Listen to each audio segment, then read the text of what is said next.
Sports Entertainment Network. Please subscribe, hit that like button, and as always, leave a comment, and thank you for enjoying the video. Shot to right, slicing toward the pesky pole, down the line, it's going to be out of here! Line down the right field line toward the pesky pole, leaping up, and that ball is gone! That's a home run! A lot of our Nesson team as well. High fly down the right field line, headed toward the pesky pole, that one tucked in, and that ball is going to lead against the wall and into second base. Number retired, and now Rafael Devers trying to retire that baseball inside the pesky pole. Welcome to another episode of the Pesky Podcast. This is episode 65, and what an episode this is going to be. I am your host, the Ritt. With me, as always, is DC, the OG. And with us once again, we've got our man Rob, and we've got our head video guy, Jut. So let's start with you, DC. What's been going on, man? Not much, buddy. Just enjoying the holidays. Have a lot of days off from work, so can't complain. Oh, you gotta love those days off.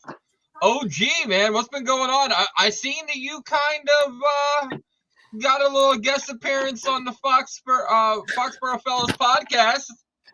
Yeah, I did my best relief pitch effort last night. Helped our good friend out. Had a good time doing that. Other than that, it's the holiday season. Looking forward to a nice long weekend. And decided to get the gang together and talk Red Sox. We finally got something to talk about tonight. Yeah, about time. Rob, man, it's been a couple episodes since you came on, man. How's it been going? It's been going good. I'm glad to be back, and I'm excited to talk Red Sox. The New Year's right around the corner, and I think the Red Sox season is looking a lot brighter, especially what we found out today. Yeah, and Jut, my man, you got back from a little business trip. You got to meet somebody kind of near and dear to us Red Sox heart. So, oh man, I should have had you pull up the picture. I could have went and showed the picture of you together with him. So,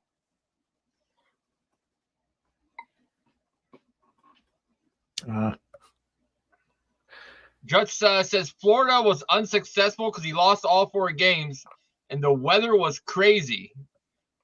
Yeah, hey, the weather was crazy, but it couldn't have been that bad. You know, when you went and sent the BSEN chat we have, and the look and the picture, the smile on your face of a rival, we should say. Man, you're pretty happy about that. So, but the bigger news overall, we finally got we're out of first gear, guys. We're not full throttle, but we're in second gear. We're going a little coasting. Red Sox just got to sign Lucas Giolito. The Pesky Party Hour earlier this week, we went and covered in depth about his stats, his pitches, what they would do with Fenway Park. And I wasn't a really big guy, for signing him. Mike kind of went and talked me into it. So let's go around the horn here. DC, what were your thoughts right away about the big news of the signing? Finally, that was the thing that came to mind. I mean, obviously, we're almost to the new year. We have a lot of time left until spring training, but we needed to get something done. It's a win-win for both sides, low risk, high reward. I think if he pitches well, he's obviously going to opt out, but I'm pretty sure we can offer a qualifying offer to him, which will kind of get us something back just in case we do lose him. And I think he bounces back. Andrew Bailey, get him back in the lab with him. And he had some personal problems last year. divorce, I think we all forget that these are regular people too. They live lives just like we do. Stuff like that can definitely affect you. So I'm excited to see him, and I did read a tweet. I forget who it was. I think Tyler from Name Redacted. He said it might have been him. I could be wrong, but if he was in Fenway last year, he would have given up 12 fewer home runs. So I know that is concern, but that is a little, comforting to hear that. So overall, pretty happy with it. I think we definitely need another arm, but we're headed in the right direction, like Rob said. Yeah, Robbie Hyde tweeted out, and I've been digging into a lot of his tweets lately, so I got to throw him out there. His videos are awesome. Oh, man, I already reached out to him, man. For anyone wondering why Giolito got almost $20 million a season after a bad second half, he has at least 160 innings pitched, each going back to 2018, with only one season under 170, minus 2020. The Red Sox needed innings. He had 10 Ks per 9 and 3.6 balls on base per 9 last season, and a solid K to walk ratio. He had a 3.79 ERA and a 4.43 FIP on the first half of 2023 on a bad team. Second half he had some personal issues while pitching 2 different teams across the country. So, that looks like something we need. We need somebody who can eat innings, someone that's dependable, something that we did not have last year. George, what were your thoughts when there was breaking news? Yeah, he'd been on the radar for quite a while, and sometimes a change of scenery will do good. I'm sure that Breslow and Bailey saw something that they thought that they could fix. And he eats innings, and listen, we need somebody that can reliably do 6-7 innings every game. You get a couple of those guys in your rotation, the bullpen gets a little less taxed and can go a little bit further. So yeah, this is a very good signing for them right now. This is good. It's not enough, but it's certainly a good signing to get at least get out of the starting gate. So, Rob, what were your thoughts? Well, first things first, I'm excited to have a starting pitcher in the rotation, especially after last season where we had to watch Caleb Ort open games and Brendan Bernardino, Nick Pivetta, guys like that. So it's good to start solidifying the rotation. And he does have a high ceiling. He has shown glimpses of greatness, especially in 2021 with the White Sox. And even this year, I think his last start he had against the Texas Rangers, he pitched 7 shutout innings. So he is a guy that with the right pitching coach, especially Andrew Bailey, I think he'll be great. And like DC said, obviously it's hard when you're going through a divorce and then not only going through not one, but pitching for 2, but 3 different teams in the year. It's hard because you got to change locations, you're moving places. It's just a lot to take in mentally too. So I think having a good pitching coach, being able to be in the same spot for hopefully a year or 2, I think, especially his numbers at Fenway Park, they look pretty good. So hopefully this is a sign for the right thing. We're not full throttling yet, but it's definitely a start. Okay, where would you guys put him at in the rotation as of right now, 1 through 5? DC? 3. Oh, no, our starters right now, I'd say 2. 2? Okay, George? Yeah, 2. Based Rob? on what we have right now. I'd probably say 2 or 3, likely 2 just for what we have right now. Jut? 2? So, okay. We just signed him. What's next to go? Is there going to be a trade for a starting pitcher? Are we going to sit there and sign an outfielder? Sure up second base? Rob, let's start with you. What are you thinking? There's a lot of things I think the Red Sox can do, especially right now. I think solidifying the rotation is the main focus. So I think I would still want Jordan Montgomery on this team. I think he would be the perfect ace for the Red Sox. But if not, there's a lot of rumors going around that if they can get, there's 2 options. There's either A, you go after Montgomery, or there's people are saying trading with the Marlins for Jesus Luzardo. But you have to trade off at least like a couple prospects or an outfielder. But there are rumors that Teoscar Hernández is very close to signing or is interested in signing with the Red Sox. A reliable source, a.k.a. me, not saying that I'm a big source, but he did like a tweet of me that I posted out of him in a Red Sox uniform, as you guys can see right here. It's pretty crazy. So maybe that's a sign. And he follows the Red Sox Spanish page on there, Red Sox Day Baseball on Twitter. And he only follows teams that he plays for. So maybe this is a sign that he could be coming to Boston. Yeah, that there would be a huge signing for us. It would help us out. DC and George and I were talking a little bit about it. This is just my opinion. I don't think we can sign Teoscar right away until we know we can get one of our other outfielders, Duran, Abreu, somebody else traded for a starting pitcher to bring him in. DC, what are your thoughts? What do you think is going to be the next move? And since Rob, brought up Teoscar, what do you think about him? I love Teoscar. I think it'd be a great signing. You and I, we disagreed a little bit in the chat before. I think you make a move now. You've been stagnant for a couple years. I don't think that really hinders any ability to trade anybody, especially, a young talent like Duran or Abreu. I think you can make that move at any point. But I'd be totally down for Teoscar. He eats in Fenway.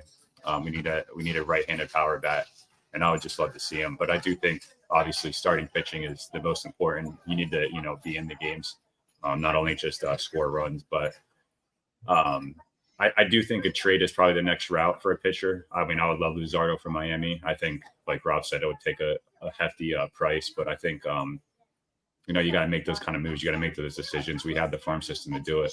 But I would love a trade for a pitcher, and I think Teoscar trade is signing would be awesome. We'd definitely be a lot more improved than we were, a week ago. Yeah, I might be wrong, but I think Luzardo has 3 years of control left. That's what would boost his what we have to send back for him. George, what are your thoughts on what the next move would be, and with possibly bringing in Teoscar? I think they got to wait before they bring in Teoscar. They need their need, and it's no secret. We've talked about it a million times. They need pitching. I'd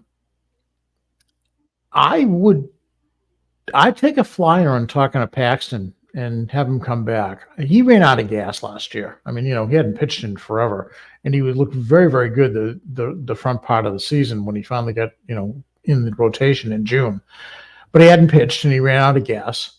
He had a good off season. I suspect he's a pro. He's trying to sign on with somebody. I think you bring him in. He's another guy that can do the 6-7 thing when he's healthy. I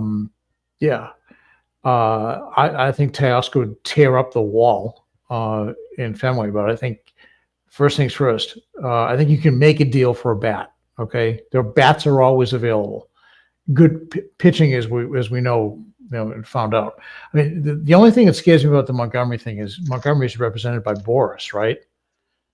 So that ends up being an insane bidding war. And the Mets are stung because they were looking to get Giolito, and they just got left out of out in the cold with this one. So, somebody's going to want to spend stupid money, and that's what gets you in trouble when you're forced to spend like more than you really should on somebody, because that usually hamstring is somewhere down the line.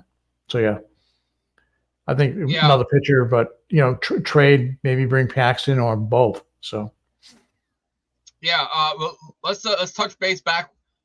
Jut pulled up that photo. Look at him. Look at him getting his picture taken. Man, if only he knew how much of a diehard Red Sox fan you actually are. Do you think that photo would be all smiles for him? Like, that is absolutely it's a great experience. But man, if he only knew there, Jut, how much of a Yankees fan a Red Sox fan you actually were, I don't know if he'll be smiling as much. So, okay, quick question. We're going to go around. Say we were able to trade for Luzardo. Maybe sign Paxton too.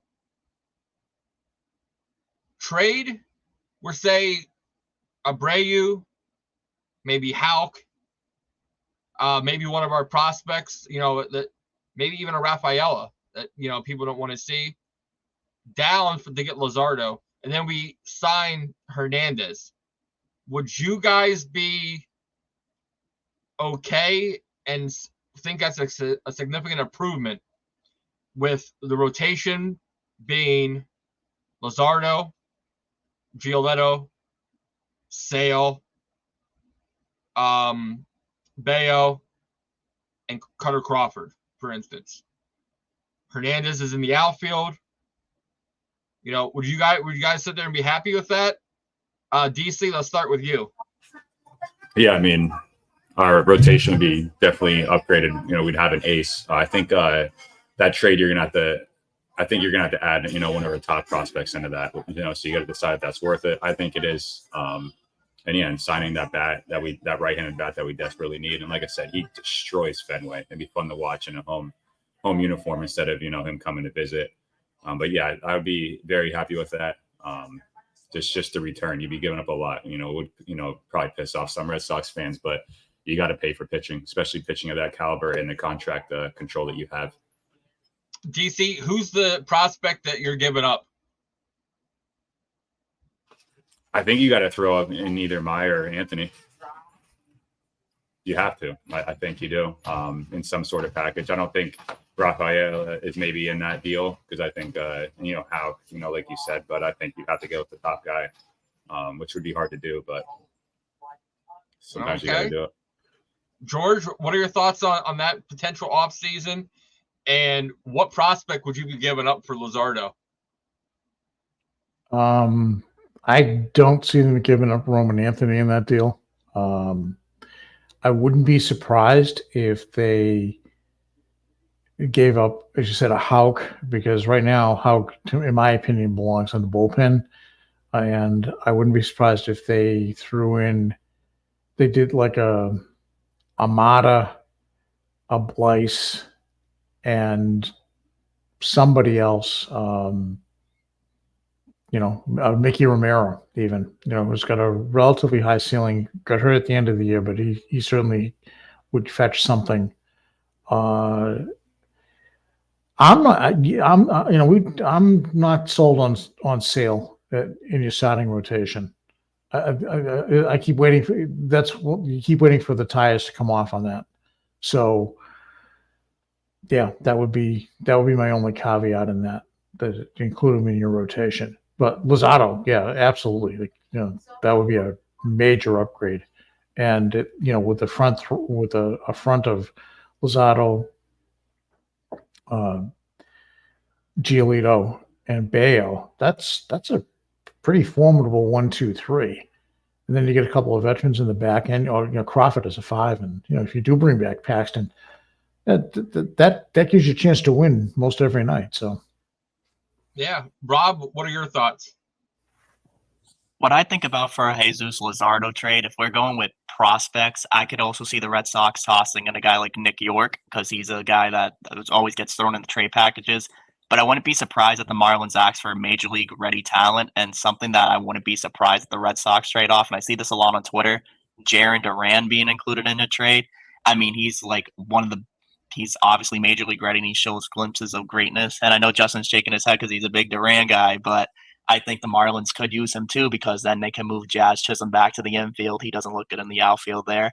But like we were saying about the rotation, that is a big upgrade to the rotation, because then you get Luzardo. If we also pick up James Paxton, we could also test the option of running a 6-man rotation, which hasn't been done in Major League Baseball a lot. But I mean, running a 6-man rotation is a good and a bad thing. It's good because it allows pitchers to get more rest, but also at the same time, it's also bad because if the pitchers get more rest, then they're going to be kind of like rusty, because an extra rest day kind of throws off a schedule. But it'd be also good. But that also means that you could probably toss Chris Sale into the bullpen instead, like he started with his career with the White Sox, which I think is more beneficial now due to him getting older and him with his injury problems. But yeah, definitely I could see them throwing in Nick York or maybe even Ceddanne Rafaela. But yeah, I could definitely see them tossing in Jarren Duran in a package to get Luzardo.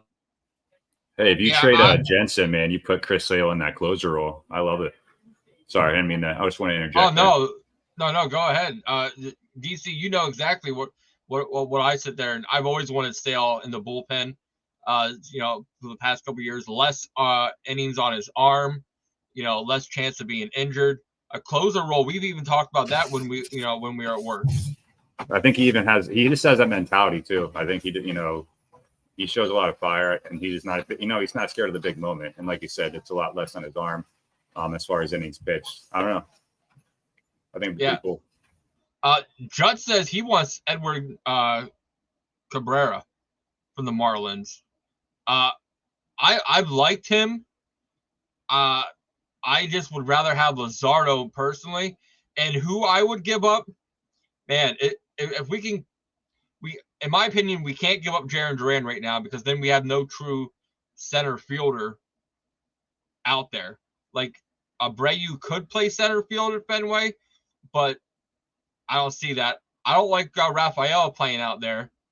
I like him playing shortstop, and I say trade Marcelo Meyer. While we can. Past couple years, he's having those wrist injuries where he hasn't had a really good full minor league system. So, man, I'm just like, dude, if we could put Trevor Story at second and then put Cedane Rafael at short, I think he could easily, go into there. But I don't think we can trade Jarren Duran just for the fact, one, because Jut says so, and two is because we're going to be needing a center fielder. Does anybody know off the top of their head, Roman Anthony, what outfield does he play? Or is he He's a center fielder. He's a center fielder. Okay, see, so maybe use Jarren Duran as some trade bait, next season, possibly. Because I honestly think Roman Anthony is going to be starting Double-A. I think he's gonna play half the season in Double-A. Second half, he's gonna come up to Triple-A, just so DC and I can hang out with Roman Anthony when they play the Rail Riders. So, man, I just sit there and think that him and Kyle Teal are going to be on the same path, I think. And Teal is the only prospect I think right now, besides maybe a Roman Anthony, that I would not trade, because I see Kyle Teal as the catcher of the future, and pitching is one thing to get, but I think a great catcher is another that has the arm, that has the calling of the game, the defense, and the power of the bat. So I just want to put in there, I don't want to trade Roman Anthony. I think that the Marlins are gonna ask for a guy like him or Meyer in that package for Luzardo. I mean, I would personally go Meyer, trade him over Roman Anthony. I think Meyer's going to have a great career. It's just, the year that Roman Anthony had, and then obviously the injury, that Meyer, faced too. I just want to put that on the record. I don't want to get eaten alive out there. No, and as George has seen in Portland, going to a lot of games, there's a lot of infield talent. Meredith is one that you were really big on. That could easily fill one of those spots in the infield.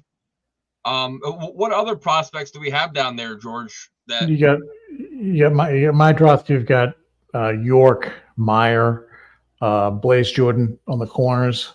Mm-hmm. There's an infield down there that can certainly move themselves around. My draft is probably the most versatile of the bunch, because he can play second, third, and short. So yeah, they've got the pieces there to move things around. I mean, Nick York has been classified as the second baseman of the future. I do have one more possibility, and I was floating this around with you, Ritt, and DC earlier. I get this nagging feeling that the Red Sox would not be adverse to sending Trevor Story for a frontline pitcher. Now, they're probably going to have to eat some money, and I think that Trevor Story, in eating $5 million of his contract, might get you something. The question is, who's going to bite on that? He's due $22.5 this year and next year, in 25, and then in 26 he's got an opt-out. Mm-hmm. So, you know, did you move me a year too early than a year too late? You know, he's had a tough time since he's come to Boston. You know, maybe he's a change of scenery character, and you give him the, you know, if you can get something of true value in terms of a starter, you just got to find the right trade partner. I could see the Giants biting on him. I'm not gonna lie. If they were, I'm wearing a Story jersey as I speak. I think the Giants are looking to make a big splash, and I love Trevor Story, but I think they are looking to make a splash. And I think if they were to trade for Trevor Story, they have the money. Clearly, you've seen them offer. I think Aaron Judge, Trey Turner, everybody in the offseasons, they're throwing money out, so they would be willing to take it. Plus, with Brandon Crawford leaving, they lost their franchise shortstop, obviously, so it wouldn't be a bad trade partner. Plus, the Giants got a lot of good young arms that they could probably trade with. I mean, if you throw in another prospect, maybe you can get probably Logan Webb from them. It'll be hard, but maybe you could do that. Or they have a lot of good arms, too. Webb would be an outstanding pickup, yeah. Well, and who else knows the Giants, you know, system and who to try to pluck than, you know, Breslow out there. So, DC, I'm looking over in the chat, and Jut is on board with us for Sale going to the bullpen because he makes one heck of a point. Chris Sale is 1-for-1 in saves for the Red Sox. So, and we all remember that one when the ironic, the man that ended Petey's career went down to one knee and asked Chris Sale for forgiveness for the last out. So, and us talking about Trevor Story here, Jut says, stop moving Story and leave him alone. He just got a new elbow because he has to move the short because John Henry didn't want to pay another homegrown. So, and by him, he meant Xander Bogaerts. So he kind of has a point there with that. So let's move on here to the next topic once I figure out what it is. Anybody remember? I know there's a few of them. Hold on. Oh, here we go. Second base. Now this here goes. Well, DC, you're going to finally eat me up for the entire season of this. But Alex Verdugo has some comments against Alex Cora, and they weren't very well received. So we're going to start with his initial comments, the blame game with Alex Cora, and then we're going to approach and talk about a certain person firing back, you know, because he's not superstar elite status to shut his mouth. So DC, let's start with you.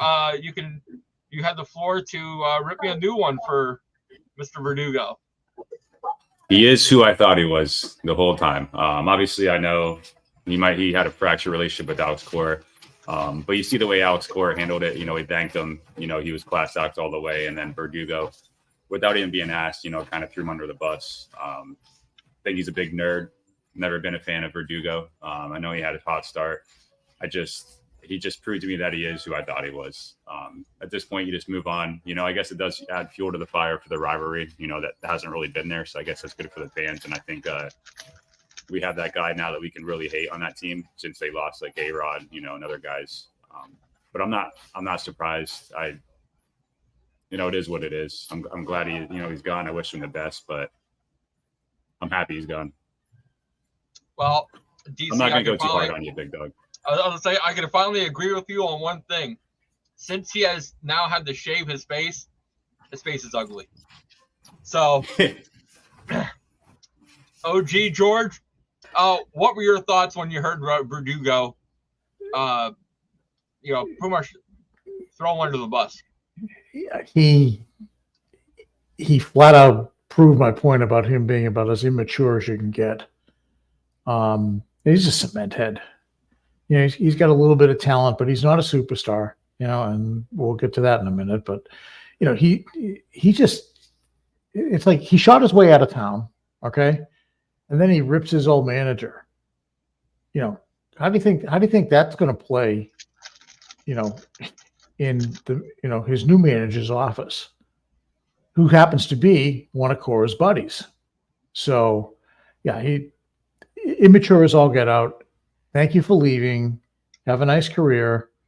And, maybe sooner or later you'll learn to shut your mouth. Yeah, definitely. Rob? Ooh. So for those who don't know, I'm a big Mookie Betts fan, so this kind of hurts me to see him go to the Yankees, and also seeing Jeter Downs go to the Yankees too, ironically. I wasn't too fond of what he said about Alex Cora. One, I wanted to give Verdugo the benefit of the doubt because he has done big things for the Red Sox, won big hits and stuff like that. He's been a consistent player. But the thing is, when it comes to maturity, he didn't show much of it. Obviously, last year he got benched for not hustling, and Cora didn't air him out. He didn't say nothing about him. He didn't go like, "Oh, Verdugo wasn't hustling." He said he wasn't hustling, so that's why you're on the bench. Obviously, it's a decision. You got to hustle every play because you're trying to win ball games. And then that situation in July against the Blue Jays when he showed up a couple hours late, he didn't air him out. He didn't say, "Oh, he showed up late to the ballpark." They found that out. The media found that out. You didn't hear Alex Cora talking about it. And the badmouth the guy who hasn't said anything bad about you, it's kind of a bad look on you because Cora's done nothing but defend the guy, and he just wants the best version of Alex Verdugo, and it didn't work, unfortunately. I wish him nothing but the best, although I don't wish him the best in New York because obviously he's a Yankee, but I liked his passion, but maybe this guy is the start of reigniting this rivalry because we haven't seen a spark in the rivalry since 2018 with Joe Kelly's Fight Club, so maybe this will spark something. Hey, I'm hoping so. But of all the people to respond to that, Papelbon, man, he just let it happen, like 100%. He, saying he had to deal with Manny, and Manny being Manny was okay because Manny was a superstar. He said, "Verdugo, shut your mouth. You're not a superstar. You're not even an elite player."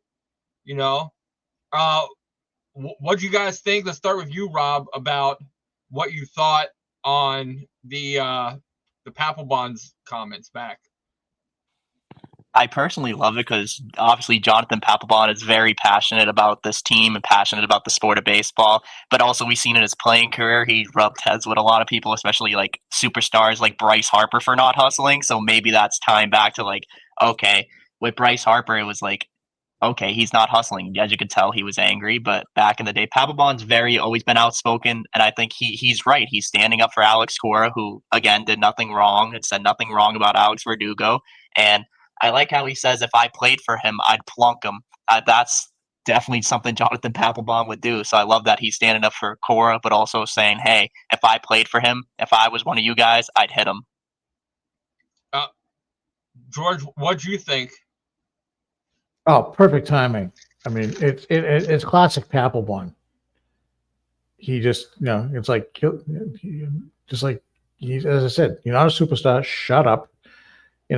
Go away, little boy. And he's right. Yeah, he had to deal with Manny. I mean, good Lord. But yeah, that was like perfect timing. And I hope Verdugo is watching and listening to that because, I hope that's a wake up call. DC? Yeah, I mean, it's pretty par for the course for Papelbon. Very fiery guy. I love it. I think Papelbon's awesome for the game of baseball. Awesome for that team, especially they need his spark. So brings back the rivalry. I agree with everything you said. And I hope Verdugo did see it, which I'm sure he did. I'm sure somebody showed it to him, and I think he deserved it. Okay, guys, real quick, let's have some fun.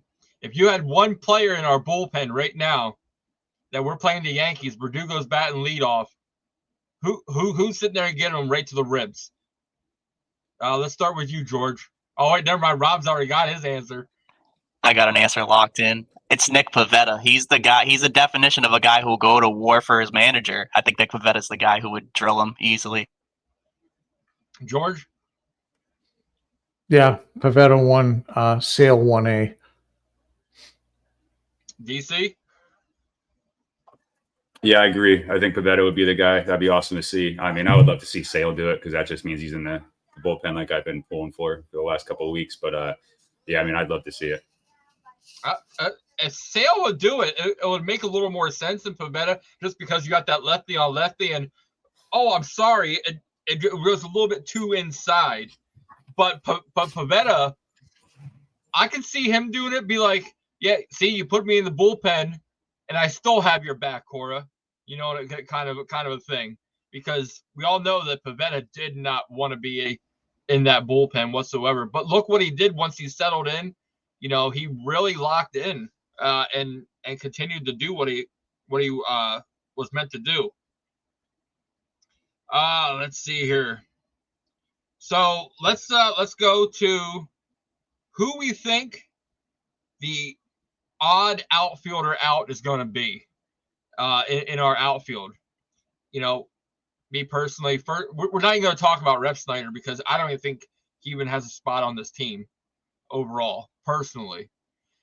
But if we had to get rid of and trade one outfielder, who would it be on our team right now? George, let's start with you. Jut, I apologize up front. I think it's Jaron Duran.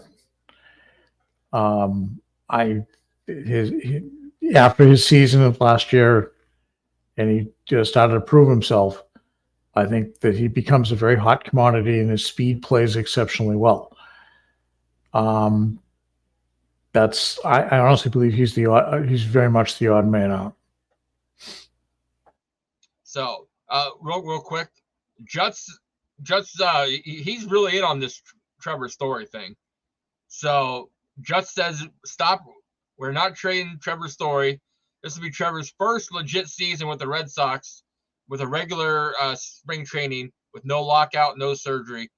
Okay, Jut's going to say right now, mark his words, Trevor Story will be a top 15 MVP candidate. So, if we could get him back to MVP caliber Trevor Story, I already enjoyed his arm last year. Like, it almost made me forget about all those errors that Kike and, you know, everybody else that tried to play shortstop did for the Red Sox when he came back. Like, I would love to have that, you know, caliber, because then it would give us another bat in the lineup to lock us in. So, Rob, who do you think is the odd outfielder out? Again, Justin, I'm sorry, but it has to be Jaron Duran. I don't think they would trade Masataka Yoshida at all. If they were to sign a guy like Teoscar Hernandez, I think the ideal move would be to move Masataka Yoshida to DH, because his defense in left field is not that good, and then put Teoscar either in left and right, and then Duran, sadly, got to be the odd man out. Okay, DC, what about you, man? Sorry, I couldn't put my mouse to unmute it. No, I agree with everything Rob just said. I said that actually in the chat before this. You know, move Yoshida to the DH, put Teoscar out there. But I do think Duran's value is just really high right now. Not saying he can't, you know, continue to do that, but I think you give Abreu, you know, more of a shot. You know, trade Duran while his stock's high.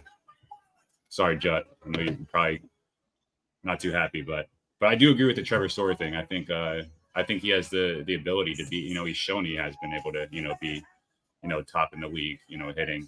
His defense was there when he came back. I think he's had some bad luck with some injuries. You know, his first year he got hit by that pitch, and then obviously the elbow thing. But yeah, man, Judd, I'm going to be honest with you. I didn't bring you on here for them to sit there and just spitfire at you the whole time. I swear, Judd. But I will go for. I'm going to go to bat for you, Judd. I'm going to say move Yoshida to DH, keep Duran in center, and then we're going to have Hernandez in left or right, and then Popeye in the other position. And I say we get rid of Abreu. You know, we got to keep the Smash Brothers intact. You know, we can't sit there and get rid of Yoshida, Duran, or O'Neill. So I'm saying Abreu is the odd man out. He showed that he can play all three positions. He just can't play Fenway Park center field. That's what we had 2-3 people that can play in my lifetime Fenway Park center field really well. So yeah. So let's go to second base potential candidates. We've got a whole bunch, DC, I know you're sitting there really big, really, really big on a certain second baseman, but a guy to get a second chance to play second base. So let's see. Let's start with you, DC. Who would you like to have as our second baseman? It could be a free agent, a trade candidate, or somebody we already have.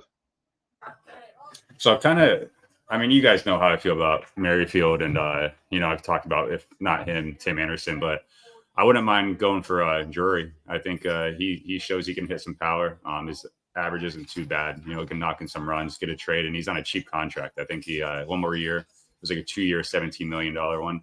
I'd say him, at first, but I like Whit Merrifield, man. I don't get the hate with him. I think he's serviceable.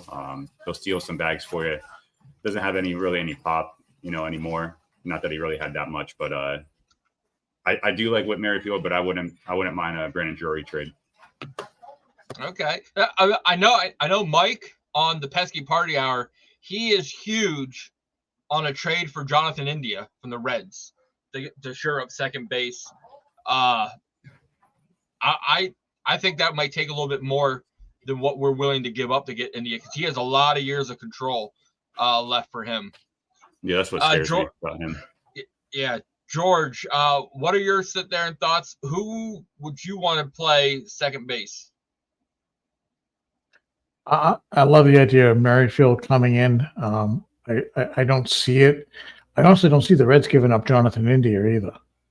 They're starting to come together as a team, and I don't see them giving up on giving him away. The idea of Rosario coming in is growing on me a lot. I think he comes in at a better price than you would get for Tim Anderson or a Whit Merrifield. Can play second and short. Those interchangeable pieces are good. I think that he had a kind of down season last year, but for him. But I think the idea has grown on me a lot in the last week. I've been looking at his numbers and going, you know what? Classic change of scenery candidate, and is definitely an upgrade defensively. He's not super, but he's not horrible either. Okay, Rob. So there's 3 options I think the Red Sox can go with. The first one is, I'm going to stick to my guns. I've been saying it all the time. Tim Anderson, I think he's due for a bounce back. And now that the Red Sox got Giolito, they got one of his former teammates. Maybe he can pull the strings and try and get him here. Another one I think Whit Merrifield, because he could also have an option if you want to give one of those outfielders an off day. He could play a corner outfield spot. And then I think via the trade, I think one that excites me, and I think the Red Sox should do it, is with the Twins for Jorge Polanco. One, he's got a great bat and a great swing, but he's also a switch hitter. So obviously you could split up the lineup a lot better with a bunch of, because the lineup's very left-handed heavy. So I like adding that right-handed power bat with Teoscar Hernández if you do, and then signing a guy like Polanco who could switch hit. You could plug him in the middle of the lineup to split up the lineup. I think it'd be a good pickup. Okay, I do like that Polanco, for the reasons you said, but I personally, if we can spend the money for starting pitching, get a right-handed power bat, I am happy, and I can deal with, Pablo Reyes or Valdez. Neither one has really had a full season to play second base under their belt. And I think overall it's going to be, a spring training battle between those two, unless we bring someone else in to ensure that that second base. The only thing is say we keep them both. Our bench is pretty much full then, because you got our backup catcher, because I really don't want to bring back Reese McGuire. We've got our fourth outfielder, with Rep Snyder.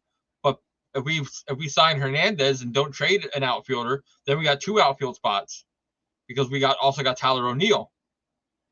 Then we got, say Reyes is our second base. Then we got Valdez. Then who do we got to give Devers and Casas a day off? We all heard Alex Cora, say that he will. Oh man, I don't even want to say this out loud. He's willing to give Bobby Dahlbeck major league, opportunity again. But I don't see that, working out and being a good fit for us. So our bench is pretty much stacked already. Well, what are you thinking, George, on what the Red Sox do to whittle this down? Well, I've said it before. I think Bobby's gone. I want him to go someplace where he can play every day and not sit on the bench. I think that's going to ruin him. He's as a platoon at first and third. No, I want him to get playing time. He deserves it. Yeah, it's a problem. I mean, you've got to find somebody that can, spell, Casas, and that's why Turner. That's why bringing back Turner makes so much sense. You get leadership, you get toughness, and he can go play the corners as well and DH. There's the solution to that problem. Right-handed bat, and he's your backup. He's not going to be a Gold Glover at either position, but he's not going to hurt you either. So. Yeah, because Reyes, he dabbled at first base a little bit last year. He played a little third base, but he's not either or at all. So DC, what are your thoughts then? No, I agree with everything George said. I think you gotta move Bobby Dalbec, give him a chance to play somewhere. That helps. I don't really want to reiterate everything you said. I agree with everything George just said. I always said Bobby Dahlbeck would look good in Miami. Yeah. So he strikes as a Miami guy, chilling on the beach. He does. I personally think, Bobby Dahlbeck needs a chance to play. I mean, he's killing it in Worcester, and I mean, any team would take a right-handed power bat, especially at first base, any day of the week. And then another guy that popped into my mind actually to play second base. You guys might kill me for this one, but I would not be opposed to the Red Sox, at least on a one-year deal or a platoon situation, bringing back Kike Hernandez.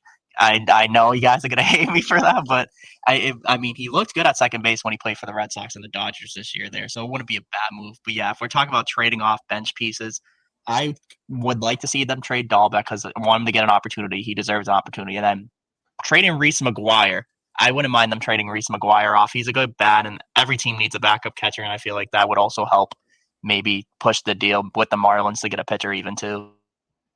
Man, there's a catcher that I wouldn't be too I would love to bring back. And the Twins with Vasquez. I was always a big Vazzy fan. Loved to call how he called a game. The pitchers loved him there. I would love to bring Vasquez back as a backup catcher, to help out a little bit and just get rid of Reese McGuire, especially when our guy Mitch Garver, George, he just recently got signed. So that took us right off the board.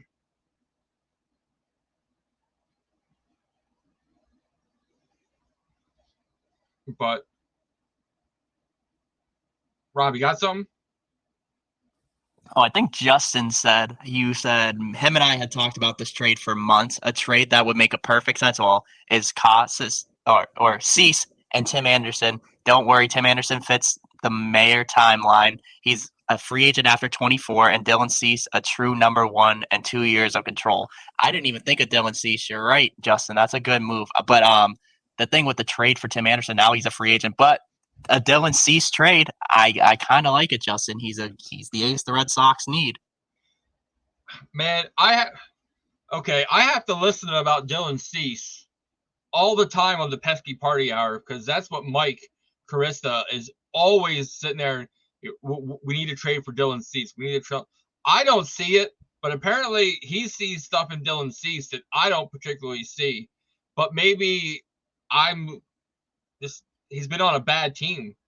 So maybe that's what I'm sitting there seeing, looking at his numbers that way. So, but okay, guys, we're going to sit there and throw some final thoughts out there going around. And guys, make sure you sit there and check us out tomorrow night at 8:30 p.m. for BSEN's Roundtable, where we're going to have all the Boston sports covered and talking about. But let's start with you, DC, for some final thoughts. Yeah, obviously, like I said earlier, very excited. We at least made a move of some sort. Giolito, I think he turns it around.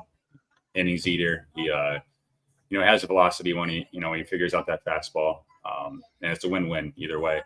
Now it's signed Teoscar, which make a trade for another starter, an ace, and then see what happens. But I think, things look a lot better than they did, even 3-4 hours ago. So let's just hope we keep this momentum, and John Henry and Warner start making some good moves. Yes. George, final thoughts. I think it's finally the starting pitching logjam is starting to free up a little bit. I think as much as we all want Montgomery to be here, I just don't see it. We need another starting pitcher. I think it's going to come via trade, and I hope that the Sox are working diligently to make that happen. And I think that the rest of it will fall into place, but they need to take care of the pitching first. But this was a good day. There's just no way around it. Finally, we have a legitimate starting pitcher. We've got signed in free agency. So yeah, great day for the Red Sox. Rob?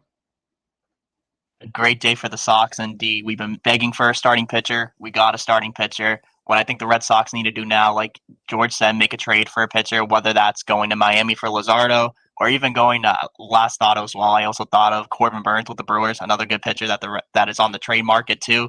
And just signing that right-handed bat, Teoscar Hernández, come to Boston, please. We're like homies now since he liked my tweet. We're like best friends. So come to Boston and we'll be good. So, guys, make sure you sit there and check out our YouTube at BSEN617. Follow us at Pesky_podcast on Twitter. Head on to our link tree. We have both of them now. We have our Boston BSEN one, where you can find all of the podcasts that we have that cover the Celtics, cover the Bruins, the Pats, and of course your Boston Red Sox. So Jut's final thoughts is OG. He knows you have a connection with Santa, OG Claus. Can you tell him to send him $4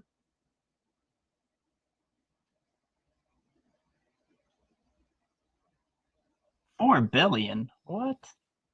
$4 billion, I think, is what he's trying to tell me. Billion? What are you trying to do? But Jut buy the Red Sox? I'll see what I can do, buddy. Santa's probably still sleeping after Christmas.